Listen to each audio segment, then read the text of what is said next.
Hello everyone, कैसे हैं आप सभी। आई होप कि अच्छे होंगे। तो डीएलएड फर्स्ट सेमेस्टर के नोट्स की जो वीडियो है हम चैनल पे अपलोड कर रहे हैं। उसी क्रम में आगे बढ़ते हुए आज हम एक और इम्पॉर्टेंट क्वेश्चन को देखेंगे। तो वीडियो को पूरा देखिएगा। अगर आपको वीडियो जो है पसंद आती है तो प्लीज़ वीडियो को लाइक करने के साथ साथ दोस्तों के साथ भी शेयर करें, ताकि और भी जो फ्रेंड हैं आपके वो चैनल के साथ जुड़ें और इस वीडियो देखने के बाद इसका लाभ भी उठा पाएँ।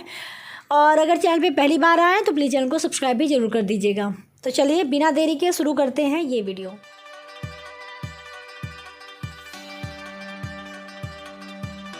तो यहाँ पे देखिए डीएलएड फर्स्ट सेमेस्टर का हम नोट शेयर कर रहे हैं। तो मैंने ऊपर आपको कन्फ्यूजन ना हो इसके लिए मैंने पहले ही लिख दिया है कि डीएलएड फर्स्ट सेमेस्टर का ये नोट्स है। स्पेशली यूपी डीएलएड के लिए मैं बात कर रही हूँ। पेपर जो है वो है शिक्षा अधिगम के सिद्धांत, और जो हम चैप्टर चल रहे हैं क्योंकि चैप्टर 1 हमारा कंप्लीट हो चुका है, हम चैप्टर 2 की वीडियो ही इधर भी शेयर कर रहे हैं। तो उसी में हमारा चैप्टर 2 का ये जो नाम है वो था संप्रेषण, जिसकी कि हम इम्पॉर्टेंट जो क्वेश्चन है उसको देखेंगे। तो आज की वीडियो में कौन सा क्वेश्चन है, तो आज की वीडियो में हम देखेंगे क्वेश्चन की संप्रेषण में आने वाली बाधाओं को दूर करने के उपाय बताइए। इसी क्वेश्चन को देखिए इस तरह भी पूछा है कि संप्रेषण की बाधाओं को दूर करने के लिए विविध सुझावों को स्पष्ट कीजिए। अथवा इसका है कि मतलब और किस तरीके से पूछा है आपके क्वेश्चन पेपर में, जो प्रीवियस ईयर क्वेश्चन पेपर है, संप्रेषण की समस्याओं को दूर करने के उपाय बताइए। तो इन किसी भी तरीके से आपसे क्वेश्चन जो है वो पूछ सकते हैं एग्जाम में।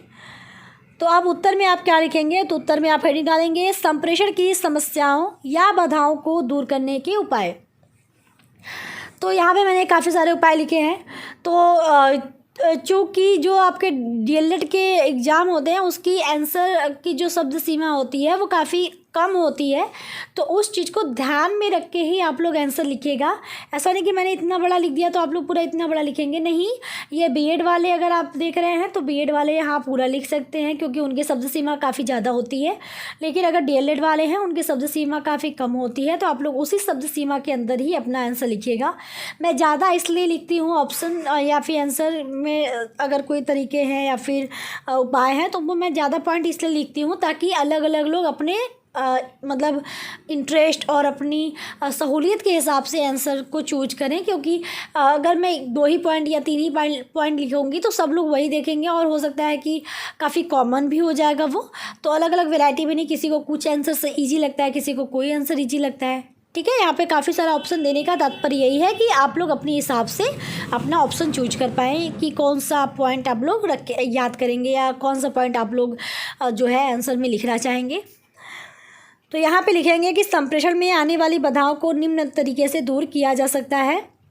तो ये संप्रेषण की समस्याओं या बाधाओं को दूर करने के उपाय में हम पहला जो यहाँ पे उपाय लिखेंगे वो है यथासंभव सरल, सुगम, सुबोध तथा स्पष्ट भाषा का प्रयोग करना चाहिए।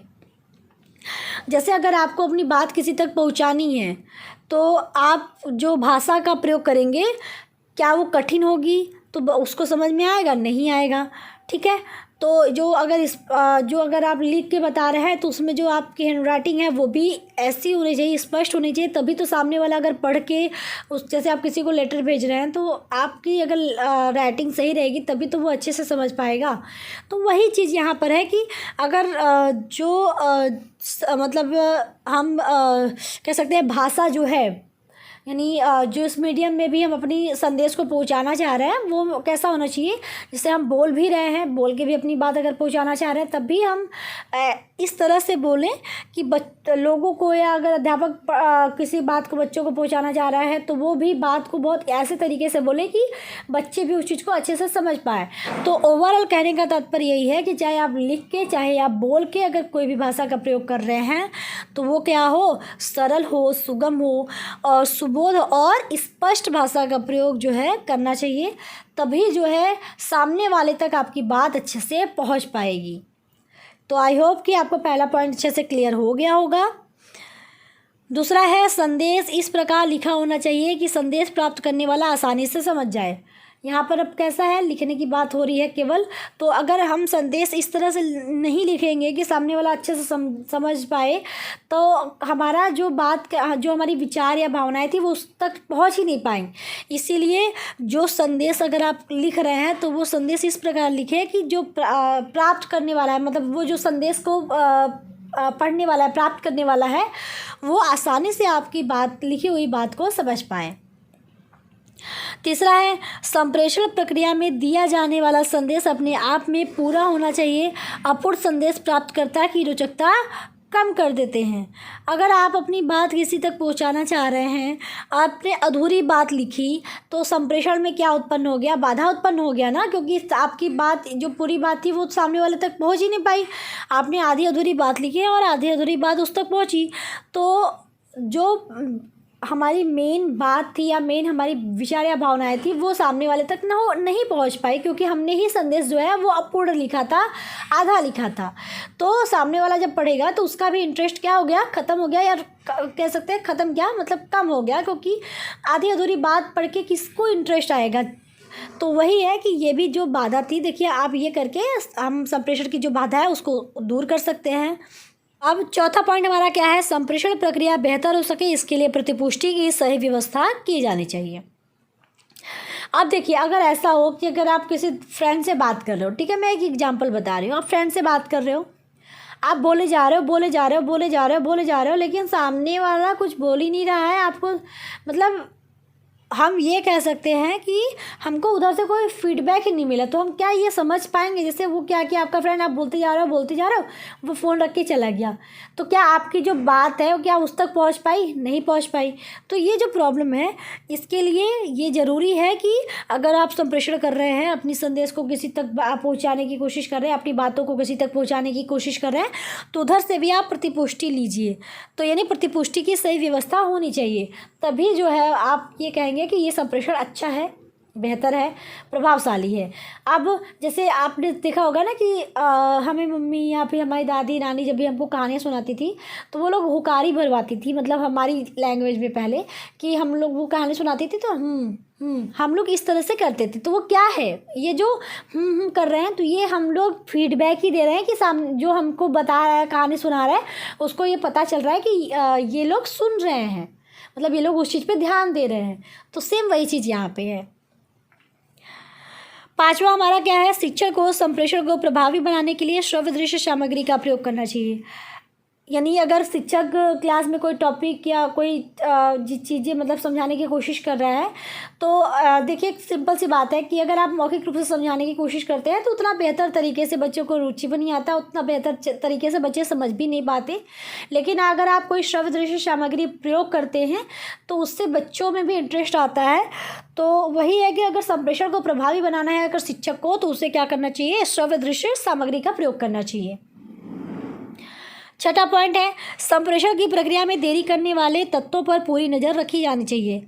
यानी अगर संप्रेषण करना है, अगर संप्रेषण की प्रक्रिया में कुछ देरी हो रही है तो हमें उस चीज़ पे भी ध्यान रखना चाहिए कि किस वजह से देरी हो रही है। जैसे अगर हमको जैसे कोई भी चीज़ समझानी है, जैसे अध्यापक को कोई टॉपिक अगर बच्चों को समझाना है, तो उसमें हमको संप्रेषण प्रक्रिया में क्या चीज़ें देरी करवा रही हैं उस चीज़ का भी उस पर भी हमें पूरी जो है नज़र रखनी चाहिए। जैसे एग्जाम्पल के तौर पर कि बच्चे अगर अधिक शोरगुल करें तब भी संप्रेषण में बाधा देखिए उत्पन्न होती है। संप्रेषण की प्रक्रिया में देरी जो है होती है, क्योंकि बच्चे बहुत शोर कर रहे हैं, तो फिर अध्यापक को जो है उनको शांत करना पड़ेगा, फिर अपनी बात बच्चों तक रखनी पड़ेगी, तो उसमें देरी होती है। तो अध्यापक को पहले से ही ये चीज़ें ध्यान में रखनी चाहिए कि क्या क्या चीज़ें जो है संप्रेषण की प्रक्रिया में देरी करवा रही हैं, तो उस पर उसकी जो है पूरी नज़र रखनी चाहिए, ताकि संप्रेषण की प्रक्रिया को जो है वो बेहतर तरीके से और सही टाइम पे पूरा कर पाए। तो ये देखिए हर जगह, ऐसा नहीं कि क्लास की ही बात कर रही हूँ मैं, ये हर जगह की बात है। कि क्या चीज़ें देरी कर रही हैं। जैसे हम अपनी बात, जैसे हम लेटर लिख रहे हैं किसी को, तो पता चला कि छुट्टी का है, हमें पहले से भी ध्यान रखना चाहिए। जैसे दिवाली की छुट्टी आ गई तो उस पर पोस्ट ऑफिस वगैरह जो है बंद हो गया, हमें किसी को लेटर पहुंचाना है, तो ये जो देरी है हमको इस चीज़ पे पहले से ही नज़र रखनी पड़ेगी कि छुट्टी की वजह से हमारा लेटर नहीं पहुँच पाएगा टाइम पे, तो हमें पहले ही, मतलब ये छुट्टी हो उसके पहले ही लेटर पहुँचाना पड़ेगा, ताकि हमारी बात जो है वो उस जिससे हम भेजना चाहते हैं उस तक वो पहुंच जाए, उसमें देरी ना हो। तो मतलब ये है कि संप्रेषण की प्रक्रिया में अगर कुछ देरी करने वाले तत्व हैं तो उस पर हमें पहले से ही जो है पूरी नज़र रखनी चाहिए, तभी हम संप्रेषण की प्रक्रिया को जो है अच्छा कर पाएंगे, बेहतर कर पाएंगे। अगला पॉइंट है, संप्रेषण को प्रभावी बनाने के लिए शारीरिक बाधाओं का निराकरण पर भी ध्यान देना चाहिए। यानी जैसे क्लास में यही है कि बच्चों को अगर शारीरिक असुविधा हो रही है, ठीक है, बैठने में, उन्हें पढ़ने में, मतलब जैसे क्लास में अंधेरा हो गया तभी बच्चों को अच्छे से समझ में नहीं आ पा रहा है, अगर बच्चों को बैठने में दिक्कतें आ रही हैं, तो अगर किस तरह की कुछ असुविधा हो रही है, शारीरिक बाधा हो रही है, तब भी क्लास में अगर अध्यापक को समझा रहा है तो बच्चे उस चीज़ पर ध्यान नहीं देंगे, तो इससे भी संप्रेषण में देखिए बाधा उत्पन्न हो रही है। तो संप्रेषण में बाधा उत्पन्न ना हो, संप्रेषण बिल्कुल अच्छा हो, प्रभावशाली हो, तो प्रभावी बनाने के लिए हम क्या करें कि शारीरिक जो बाधाएं हैं उसके निराकरण पर भी हम ध्यान दें कि बच्चों को किसी तरह की तकलीफ ना हो, कोई शारीरिक बाधा ना हो, ताकि हमारा जो संप्रेषण है वो बहुत बेहतर तरीके से पूरा हो पाए। 8वां पॉइंट है, विद्यार्थियों का ध्यान आकर्षित करने के लिए शिक्षक को विद्यार्थियों की बुद्धि स्तर को ध्यान में रखकर रोचक रूप से पाठ्य सामग्री को बताना चाहिए, क्योंकि देखिए हर बच्चा अलग होता है व्यक्तिगत रूप से, बौद्धिक रूप से। तो शिक्षक को क्या करना चाहिए कि बच्चों की जो बुद्धि स्तर है उसको ध्यान में रखकर ही जो है बच्चों का ध्यान आकर्षित करने के लिए उनके तरीके से, मतलब जो बच्चा जिस तरीके से अच्छे से समझ पाता है हमें उन तरीक़ों को अपनाना चाहिए, ताकि जो हमारी टॉपिक है वो हम बहुत अच्छे से सभी बच्चों तक पहुंचा पाएँ। तो हमें रोचक रूप से जो है बच्चों को ध्यान में रखकर पाठ सामग्री को बताना चाहिए, ताकि हम अपनी बात जो अध्यापक अपनी बात पहुँचाना चाह रहा है बच्चों तक, वो बच्चों तक ईजिली पहुँच पाए। 9वां पॉइंट है, संदेश में यदि किसी बिंदु पर विशेष बल देने की ज़रूरत हो तो आवश्यकता महसूस होने पर उसकी पुनरावृत्ति भी की जानी चाहिए। जैसा होता है ना कि कभी भी अध्यापक हमको बता रहा है तो कभी कुछ ऐसा पॉइंट आ जाता है जो कि काफ़ी ज़्यादा इम्पॉर्टेंट होता है। जैसे एग्जाम्पल के तौर पर अगर हिस्ट्री पढ़ रहे हैं तो उसमें सन होता है कि इस सन में कहाँ पर युद्ध हुआ, पानीपत का युद्ध कहाँ पर हुआ। तो इस तरह से जैसे टॉपिक है तो कोई पॉइंट हो गया, जैसे हमने पानीपत के युद्ध के बारे में बताया तो कोई उसमें पॉइंट आ गया इस सन में हुआ, यहाँ पर हुआ, तो इसकी आप पुनरावृत्ति बार बार जो ज़रूरत है तो कर सकते हैं, क्योंकि ये एक बार अगर आप बताते हैं तो बच्चों को उतना ध्यान भी नहीं रहता, और ईयर वगैरह वैसे भी बहुत जल्दी किसी को याद नहीं होते, काफ़ी टाइम लग जाता है। तो इसीलिए अगर कहीं पर भी अगर कोई ऐसा पॉइंट है जिसको कि अध्यापक को लगता है कि ये नहीं, ये बहुत इंपॉर्टेंट टॉपिक या पॉइंट है किसी भी चीज़ को जानने के लिए, तो उस चीज़ की पुनरावृत्ति भी की जानी चाहिए। उसी तरह अगर आप अपने दोस्त यार से कुछ बात करना चाहते हैं, घर वालों को से कुछ बात करना चाहते हैं अपने बारे में या कुछ किसी टॉपिक के बारे में, अगर आपको लगता है कि कोई ऐसी बात है जो कि ज़्यादा ज़रूरी है जिस पे सबको ध्यान देना चाहिए, तो आप उस चीज़ को दोबारा भी बोल सकते हैं, मतलब अपनी बातों में उस चीज़ का दोबारा से भी पुनरावृत्ति कर सकते हैं। तो ये मतलब जो भी टॉपिक है, सिचुएशन है, उसके हिसाब से होती है कि अगर कहीं पर भी विशेष बल देने की ज़रूरत है, उसकी महसूस हो रही आवश्यकता, तो आप बिल्कुल उसको दोबारा कर सकते हैं। तो ये हमने देख लिया पूरा पॉइंट, आपको मैंने क्लियर कर दिया। आई होप कि आपको अच्छे से समझ में भी आया हो। तो बस यही उम्मीद है कि इस तरह की और भी इम्पॉर्टेंट वीडियो जो है आपको मैं शेयर करती रहूँ और आपको उसका लाभ भी मिलता रहे। तो अगर आपको वीडियो पसंद आती है तो प्लीज़ वीडियो को लाइक कर दीजिएगा, शेयर कर दीजिएगा। चैनल पे पहली बार आए तो प्लीज़ चैनल को सब्सक्राइब जरूर कर दीजिएगा। तो मिलते हैं नेक्स्ट वीडियो में, तब तक के लिए टेक केयर, बाय बाय, जय हिंद।